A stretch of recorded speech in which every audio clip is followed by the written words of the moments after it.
प्रधानमंत्री नरेंद्र मोदी ने यूसीसी का जिक्र किया, यानी यूनिफॉर्म सिविल कोड, समान नागरिक संहिता। आखिर वो है क्या? समान नागरिक संहिता का मतलब है एक देश एक कानून, यानी देश के एक कानून लागू होगा जिसमें सभी जाति, सभी धर्म, सभी लिंग और सभी धर्मों के लोगों के लिए देश में एक कानून बन जाएगा। आर्टिकल 44 भी ये कहता है संविधान में कि सभी नागरिकों के लिए समान नागरिक संहिता कानून की बात आर्टिकल 44 में कहा गया है। 18वें लॉ कमीशन ने 22वें लॉ कमीशन ने विधि आयोग ने एक महीने की मोहलत दी है लोगों को और यूसीसी पर लोगों की राय ली है। अब खबर है कि केंद्र सरकार यूसीसी पर जल्द कोई बड़ा फैसला ले सकती है। हम आपको बता दें कि गोवा में 1961 में यूसीसी लागू है। इसके अलावा उत्तराखंड सरकार ने जो कमेटी बनाई थी उसकी रिपोर्ट करीब करीब तैयार है और जल्द उत्तराखंड कमेटी की मसौदा पर जो तैयार की गई है उसे अंतिम रूप, उसे मूर्त रूप दिया जा रहा है और जल्द उत्तराखंड में यह लागू हो सकता है। इसके अलावा गुजरात सरकार इस पर कमेटी गठित कर चुकी है। मध्य प्रदेश सरकार ने भी संकेत दिए हैं कि वो इस पर कमेटी बनाएगी। पहली बार यूसीसी का जिक्र 1835 में हुआ था, जिसमें ब्रिटिश सरकार ने इसका जिक्र किया था। 1956 में पंडित नेहरू ने 4 एक्ट बनाए थे: Hindu marriage act, Hindu succession act, Hindu adoption and maintenance act और Hindu minority and guardian act. इसके अलावा हम आपको बता दें कि देश में फिलहाल समान नागरिक संहिता कानून लागू होने से पूर्व जो है वह अलग अलग धर्मों, अलग अलग रीति रिवाजों के साथ इस देश में जीते हैं और इस देश में हर धर्म के लिए, हर जाति के लिए अलग अलग रीति रिवाज है।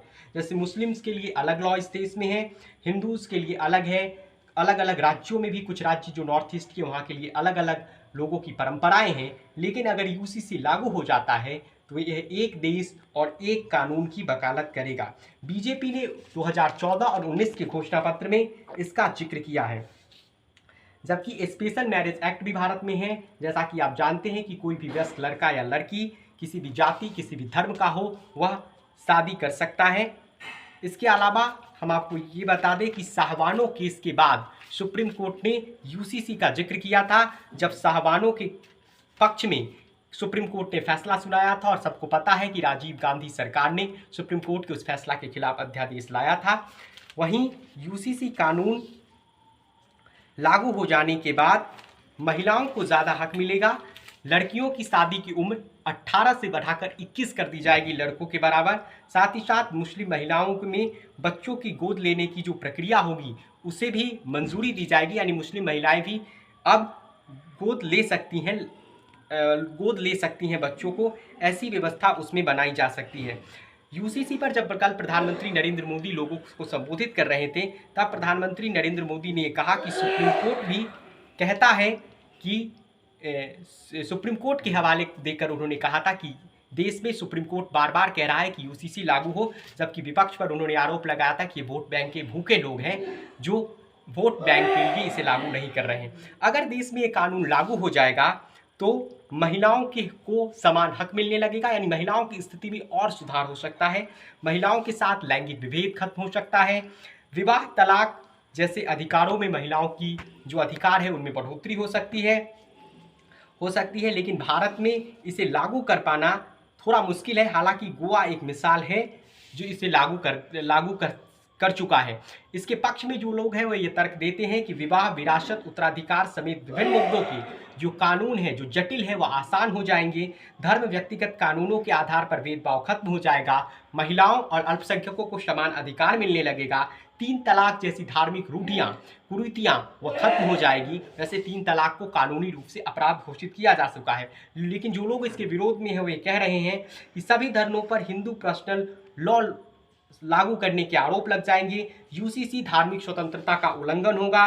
धार्मिक स्वतंत्रता के बारे में कहते हैं कि अनुच्छेद 25 में इसका जिक्र किया गया है। जो लोग इसके विरोध में हैं वह इस चीज़ का जिक्र करते हैं। वैसे अमेरिका, फ्रांस, इंडोनेशिया जैसे देश, पाकिस्तान, बांग्लादेश जैसे देश इसे लागू कर चुके हैं। अब इसमें यूसीसी अगर लागू हो जाता है तो इसमें एक और चीज़ हो सकता है, जैसे पत्नी की मौत के बाद माता पिता की देखभाल की जिम्मेदारी पति की होगी, उसके अकेले माता पिता यानी पत्नी की मौत के बाद किसी पत्नी के माता पिता की देख रेख की जिम्मेदारी उसके पति की होगी। बच्चों महिलाओं को, जैसा कि हमने कहा, कि बच्चों की गोद लेने का अधिकार मिल जाएगा। लिव इन रिलेशन में रहने के दौरान लिव इन रिलेशन में रहने वाले सभी लोगों का डिक्लेरेशन देना पड़ सकता है। ऐसा हो सकता है यूसीसी में, जबकि पति और पत्नी के बीच अगर तलाक के मुकदमे हों या उनमें नहीं बन पा रहा हो तो बच्चों की कस्टडी दादा दादी नाना नानी या किसी अभिभावक को देने की प्रक्रिया और आसान हो जाएगी। यूसीसी के बाद लड़कियों की शादी की उम्र 18 से बढ़ाकर 21 जो केंद्र सरकार करना चाहती है वे बढ़ा दिया जाएगा। शादी का पंजीकरण होने लगेगा। एक से ज़्यादा शादी करने पर देश में पूरी तरह रोक लग जाएगा। मुस्लिमों में फिलहाल अभी ये नहीं है और कई शादियां कर लेते हैं। नौकरी पेशा बेटे की मौत होने पर पत्नी को जो मुआवजा मिलेगा उसमें वो माता पिता के भरण पोषण के जिम्मेदार होगा। उत्तराधिकार में जो संपत्ति का बंटवारा होगा उसमें बेटे बेटी को समान हक मिलेगा। दुनिया के बहुत सारे देशों ने इस कानून को लागू किया है। ट्रिपल तलाक 1985 में चर्चित शाहबानो केस के मामले में सुप्रीम कोर्ट ने कहा था कि अनुच्छेद 44 में इस बात का जिक्र है, जिसके बाद शाहबानो केस में सुप्रीम कोर्ट ने इसे लागू करने का आदेश दिया था। शाहबानो केस में सुप्रीम कोर्ट ने समान नागरिक संहिता लागू करने की बात कही थी। 2015 में भी इसका जिक्र सुप्रीम कोर्ट ने किया था, लेकिन तब राजीव गांधी सरकार ने इसके खिलाफ अध्यादेश ले आया था। बीजेपी जो सत्तारूढ़ दल है वे इसको लेकर 2024 में काफ़ी गंभीर दिख रही है। आज आम आदमी पार्टी ने भी इसका सैद्धांतिक रूप से समर्थन की घोषणा करा है। शिवसेना का क्या रुख होगा, जेडीयू का क्या रुख होगा, कांग्रेस का क्या रुख होगा एवं तमाम विपक्षी पार्टियों का क्या रुख होगा, इस पर अभी उन दलों को अपना रुख साफ करना है। हालांकि नागालैंड, मेघालय, मिजोरम जहां स्थानीय रीति रिवाजों को मान्यता दी गई है, वहां के लोगों की जो मान्यताएं हैं, इसके अलावा दक्षिण भारत में लोगों की अलग अलग रीति रिवाज है, उसे एक साथ कर पाना बहुत मुश्किल जरूर है, लेकिन बातचीत से रास्ता सुलझाया जा सकता है। यूनिफॉर्म सिविल कोड पर इस देश में बहस है। 22वें विधि आयोग ने 14 जून को 30 दिनों में लोगों से राय मांगी थी। इसके बाद से इस मसले पर जो है वह देश में चर्चाएं शुरू हो गई है। यूनिफॉर्म सिविल कोड, वैसे नेहरू और Bhimrao Ambedkar uniform civil code के पक्षधर थे, उनके समर्थन में थे, लेकिन उस वक्त वो लागू नहीं करा पाए थे। तब नेहरू ने संसद में 4 कानून पास किया था।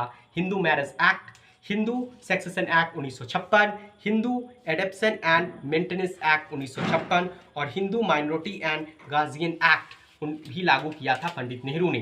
तब पंडित नेहरू ने कहा था कि समय के साथ भारत को इस कानून पर अमल करना चाहिए। तब वह कट्टरपंथियों को नहीं मना पाए थे या तब वह इस कानून को लागू करने में सक्षम नहीं हो पाए थे। फिलहाल यूसीसी को लेकर देश में राजनीति तेज है और यूसीसी पर जिसका जिक्र प्रधानमंत्री नरेंद्र मोदी ने कल किया था, जिसके बाद देश में जल्द ही यूसीसी कानून लागू करने पर केंद्र सरकार विचार कर रही है।